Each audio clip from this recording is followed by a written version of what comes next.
Bueno, haré un enorme esfuerzo, queridos senadores, por tratar de abordar todos los temas que plantearon, que son múltiples. Algunos los había abordado al principio de la exposición, pero son muy relevantes. Querido senador Eduardo, desde luego que la legitimidad de un gobierno democrático tiene mucho que ver con cómo se logra el poder, cómo se llega al poder, pero también en cómo se ejerce el poder. Las elecciones del 14 de abril, las elecciones presidenciales del 14 de abril en Venezuela fueron seriamente cuestionadas y cada una de esas dudas fueron documentadas y se presentaron inmediatamente, no solamente a la discusión de la opinión pública, sino también a la reunión de UNASUR, que como mencioné antes se reunió el 19 de abril en Lima. Una diferencia de 200.000 votos, mientras que teníamos centros de votación cuestionados por más de 1,5 millones de votos. Había legítimas razones para formular una auditoría completa de los votos, lo cual el señor Maduro se comprometió a hacer. Y se comprometió a hacer en frente de los presidentes de UNASUR, para inmediatamente después de que fue aprobado ese acuerdo, violar y traicionar su palabra. Y la auditoría nunca se hizo. Por eso, hubo 2 recursos que se presentaron al Tribunal Supremo de Justicia con toda la documentación acerca de las denuncias sobre irregularidades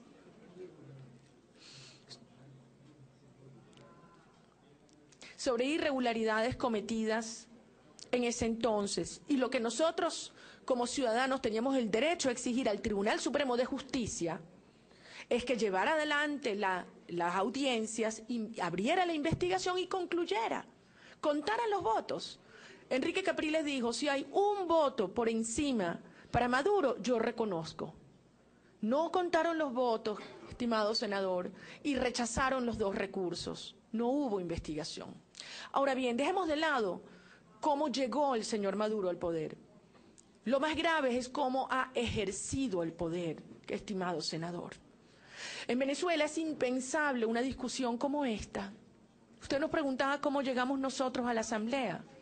Bajo agresiones, bajo gritos, bajo amenazas, bajo golpes. No es posible tener una discusión ni siquiera en una comisión del Senado. Nos arrebataron todas las presidencias y vicepresidencias que nos correspondían. No cumplen el reglamento de interior y debate en términos de nuestros derechos a plantear discusiones o investigaciones. ¿Ustedes saben cuántos de los cientos de solicitudes de investigación de corrupción que hemos presentado en la plenaria o en la Comisión de Contraloría se han abierto? ¿Sabe cuánto, senador? 0, ninguna. Entonces, así funciona el Parlamento. Ya vemos, como le describí antes, cómo funciona el sistema judicial. No hay libertad de expresión. No hay respeto a la propiedad. Estimados senadores, se han expropiado más de 4,5 millones de hectáreas productivas, empresas pequeñas, medianas y grandes, sin pago. Hay esa persecución a los medios de comunicación. Se detienen a los líderes políticos porque tienen ideas distintas. El sindicalismo está absolutamente perseguido y criminalizado. Hay más de 200 crímenes asociados al sindicalismo, sindicalistas asesinados. Y no hay investigación. De modo que yo les formulo la misma pregunta que le hice antes. ¿Cómo se llama un régimen que persigue? ¿Cómo se llama un régimen que censura? ¿Cómo se llama un régimen que tortura a estudiantes detenidos? ¿Cómo se llama un régimen que asesina estudiantes o manifestantes pacíficos en la calle? ¿Cómo se llama? Y en función de eso yo les pregunto, en función de esa conclusión, ¿no es legítimo que por la vía de la Constitución, y lamento mucho que se fue el senador Randolph, por las vías establecidas en la Constitución, los venezolanos podamos pedir un cambio de régimen? Por las vías que están establecidas en la Constitución. Yo suscribo lo que dice el senador Randolph. 100% estamos en contra de un golpe de Estado y en contra de una ruptura de la Constitución. Ahora, ¿qué pasa si el golpe de Estado viene desde el Estado? ¿Qué pasa si son el propio Poder Ejecutivo, el que viola la Constitución, los derechos humanos? ¿Eso no es repudiable por la comunidad internacional? Porque eso es lo que está ocurriendo en Venezuela hoy. Hay un golpe de Estado desde el Estado, en contra de los ciudadanos. A ese tipo de golpe de Estado no se repudia por parte de algunos gobiernos de este hemisferio. Por eso yo le digo, reconocemos avances desde luego. La transferencia de recursos que se produjo directa desde el Estado a los sectores más pobres fue enorme. El barril de petróleo pasó de 7 a 100 dólares. El presidente Chávez decía que era gracias a él. Bueno, ustedes son libres de pensar si eso funciona así, el mercado petrolero mundial. Pero lo cierto es que desde luego hubo una enorme transferencia de fondos directos, pero directos, no generando empleo, no generando competencias, desarrollando habilidades en la población. La forma de superar la pobreza es con el empleo productivo, con la educación. Solamente así una sociedad puede superar y valerse por sí misma. Este sistema ha destruido el empleo privado, ha arrebatado y cerrado empresas, las llama expropiación, pero no las paga. ¿Y qué ha hecho? Una sociedad cada vez más dependiente del Estado. Y cuando esa dependencia comienza siendo económica, después muy fácil cae en la dependencia política y después en la dependencia social y hasta en el control espiritual, senador. ¿Qué país queremos nosotros? Un país de hombres y mujeres libres e iguales, con la posibilidad de superarnos, con oportunidades para todos, con nuestro propio esfuerzo. Donde aquellos que nacen en los hogares más vulnerables, toda la sociedad lo asume como un compromiso a través de alianza entre sectores, pero no haciéndolo dependiente del Estado, sino dándole la oportunidad de construir y superarse con su esfuerzo para ser verdaderamente libre. Esa es la sociedad en que creemos.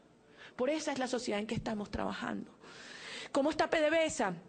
PDVSA producía 3.3 millones de barriles al día en el 98. Hoy, según la OPEP, produce menos de 2.3.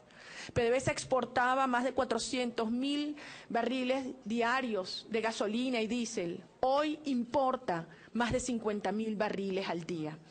PDVSA producía 180.000 barriles diarios de gas. Eso se ha reducido a menos de 120.000 y por lo tanto tenemos que importar gas. Y en los hogares populares, que es de donde con lo que cocinan es el gas, no se consigue. Senador, las madres tienen que hacer horas de cola y comprarla al triple o 4 o 5 veces al precio regulado para poder cocinar en sus casas. ¿Usted sabe cuánto es el sueldo mínimo hoy en día en Venezuela? Menos de 60 dólares al mes. ¿Usted sabe cuánto es la canasta alimenticia? El triple. ¿Usted cree que los pobres están bien? En Venezuela no hay medicinas en los hospitales, pero es que no hay medicinas ni en las clínicas, senadora. Pero hace un mes estuvimos en una organización, un instituto del Ministerio de Salud que se llama el CEFAR, porque los trabajadores de allí nos habían contactado, me dijeron que confiaban en mí que fuera y me abrieron la puerta. ¿Sabe lo que nos encontramos? Depósitos y depósitos de medicinas vencidas que acababan de llegar. Llegan vencidas, trianguladas por Cuba, las compran a punto de vencerse y después las queman, porque hacen un gran negocio. No hay medicina en los hospitales, senador, pero se gastan 40 millones de dólares semanales comprando medicinas vencidas que vienen por Cuba. 40, creo que me equivoqué, porque creo que es mucho más la cifra, pero ya esa es una cifra escandalosa. La deuda venezolana era 35.000 millones de dólares en el año 98. Hoy no sabemos exactamente, pero sabemos que más de 200.000 millones de dólares. Este gobierno ni siquiera ha sido capaz de pagar la deuda a los proveedores, a los importadores. Pregúntenle a las empresas brasileras en Venezuela si no son capaces de pagar sus propias deudas para que repatrien además sus dividendos. ¿Cómo le va a llegar al resto de los venezolanos? Porque las empresas transnacionales tienen quien las defienda, pero los ciudadanos no. O a los que queremos defenderlos nos sacan a patadas del Parlamento o nos amenazan con ponernos presos. Entonces la situación económica y la situación social en Venezuela es terrible, desastrosa, y por eso salieron nuestros jóvenes a protestar, porque les arrebataron el futuro, porque sienten que no hay futuro para un joven en Venezuela, que le están matando a sus amigos. Cada 20 minutos, senador, asesinan a un joven venezolano. ¿Saben a quiénes asesinan? A los más jóvenes y a los más pobres. Cada 20 minutos. La impunidad es 98% en homicidios. Usted le pide a la madre que le asesinaron un hijo que espere. ¿Que espere qué? Si no va a haber justicia. A que le asesinen el otro. Al padre que no le alcanza con qué darle de comer a sus hijos, que espere. A que se le mueran de hambre. Al trabajador, al productor que le arrebataron su propiedad porque el Estado quiere ser dueño de todo. ¿Que espere qué? ¿O es que no tenemos derechos? A que se respeten nuestros derechos económicos, sociales y políticos. Si nosotros queremos paz, y sí va a haber una solución pacífica en Venezuela, sí la va a haber, porque el pueblo de Venezuela está en la calle, no enfrentado pueblo contra pueblo. No es verdad que hay una guerra civil, hay una guerra contra los civiles, de un grupo pequeño que está en el poder, senadora, dispuesto a todo, porque mientras en Venezuela estamos pasando hambre y trabajo, se le regalan anualmente a Cuba 12.000 millones de dólares, 12.000 millones de dólares al año. ¿A cambio de qué? A cambio de la sumisión del gobierno venezolano y de la entrega de nuestra soberanía nacional. Es trágico, es triste, es humillante. Y por eso estamos luchando, porque es un tema de dignidad. Un tema de dignidad humana y un tema de dignidad nacional. Yo voy a terminar con mi caso. Me han hecho muchas preguntas. Quiero terminar con mi situación. Desde luego, senador, el artículo 149 dice que no se pueden aceptar cargos a tiempo completo que compitan contra el ejercicio de un diputado. Pero el artículo 191 dice que un diputado puede ejercer cargos de docencia y funciones accidentales. Yo no le digo que cree en mi palabra, pero lea la comunicación del secretario general de la OEA Insulza, donde él dice que yo actúe en mi carácter de diputada, ejerciendo una función accidental para poder hablar, para poder decir lo que estoy diciendo aquí. Y eso fue lo que hice, hablé por los venezolanos. Y le digo algo, si antes de haberme sentado allí me hubieran dicho que por hacerlo me iban a destituir inconstitucionalmente del Parlamento, me iban a amenazar de traición a la patria, de terrorismo, de homicidio, y me iban a amenazar de meter presa, me hubiera sentado y hubiera hablado. Porque lo hice porque es mi deber como venezolana en un momento que estamos enfrentando una dictadura en Venezuela. Es mi deber, es lo que esperan los ciudadanos de mí. Y esas muestras de valentía que nos están dando los ciudadanos, los estudiantes en la calle. Miren, senador, yo estuve en Valencia con la madre de Yenardín Moreno horas antes de que se muriera. Y ahí habían 2 muchachos heridos de perdigones de la cabeza hasta los pies. Yo entré a verlos y estallé a llorar. Tenía la edad de mi hijo. Y Juan Carlos, este muchacho, me dijo: María Corina, solamente estoy esperando que se me cure esta herida en la pierna para volver a la calle con mis compañeros. Y la madre de Geraldine y la madre de Jimmy Vargas, que asesinaron en Táchira, al lado mío, en una concentración en San Cristóbal, me dijo, su hijo no tenía ni 3 días de asesinado. Me dijo: no me des el pésame, no llores, luchen, luchen. Es un tema de valores y de principios, senador, y frente a esto, nada nos va a detener. No hay represión, no hay amenaza, ni cárcel. Y a mí me podrán poner a un lado o meter presa, pero es que el movimiento tiene millones de líderes, senador, millones, y otros tomarán nuestro lugar. Si yo he sufrido agresiones antes, quizás ustedes se acuerdan, el 30 de abril del año pasado, en la plenaria de la Asamblea Nacional, una diputada del oficialismo me golpeó, me lanzó al piso, tuve 5 fracturas en la cara. Debo reconocer que yo no sentí dolor en ese momento y me paré. No me dolía, de verdad, me dolió mucho después. Pero en ese momento me paré y subí al estrado y le dije al diputado Cabello, presidente de la Asamblea Nacional: abra las puertas que las tenían cerradas con candados.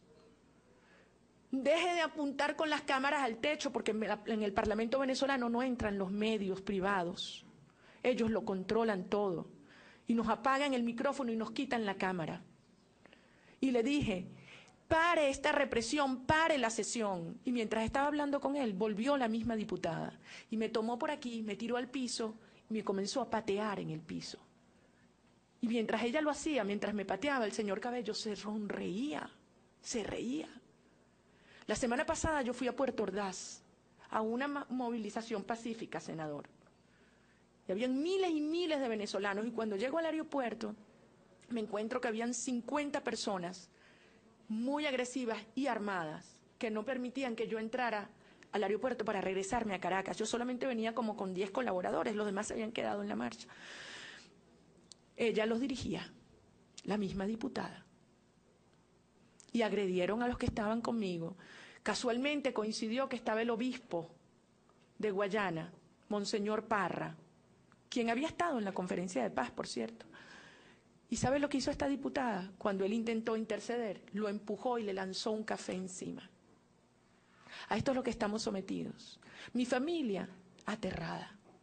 Mis hijos no duermen, porque todo el que esté en Venezuela elevando la voz por los derechos está ante la misma amenaza. Cualquier periodista, dirigente sindical, hay estudiantes presos, acusados de terrorismo en cárceles militares, mientras usted y yo estamos hablando.